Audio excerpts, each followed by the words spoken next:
श्री परमज्योती भगवती भगवानांचा चमत्कार. मी निरुपमा दास भुवनेश्वर ओरिसा येथे राहते. आमच्या गावातील एक मुलगा जो घरगुती कामात मदतीसाठी भुवनेश्वरमध्ये माझ्याकडे राहत होता, त्याला ऑगस्ट 2022 डेंग्यू झाला होता. त्यावेळी आमच्या कुटुंबालाही व्हायरल फीवर विषाणूजन्य ताप झाला होता आणि मी माझ्या मुलीसोबत मुंबईत होते.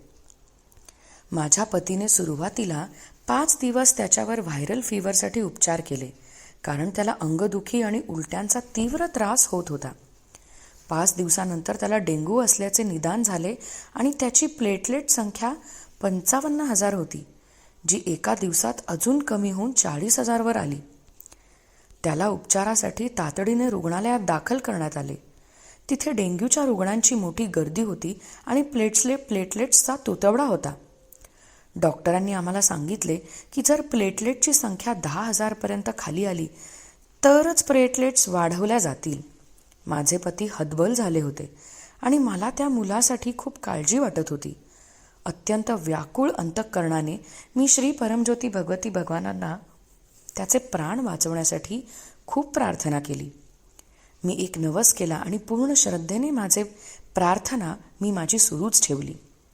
श्री परमज्योती भगवती भगवानांच्या असीम कृपेने आणि करुणेने एक चमत्कार घडला.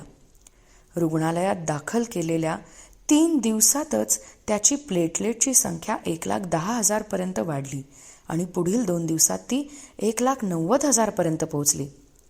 त्यानंतर लवकरच पूर्णपणे बरा झाल्यावर त्याला रुग्णालयातून सुट्टी देण्यात आली. दयाळू श्री परमज्योती भगवती भगवानांनी माझ्या प्रार्थनेचे उत्तर दिले आणि त्याला जलद गतीने बरे होण्याचा आशीर्वाद दिला. कृतज्ञतेने भरलेल्या अंतःकरणाने मी श्री परमज्योती भगवती भगवानांच्या दिव्य चरण कमलांवर माझे मनपूर्वक आभार अर्पण करते.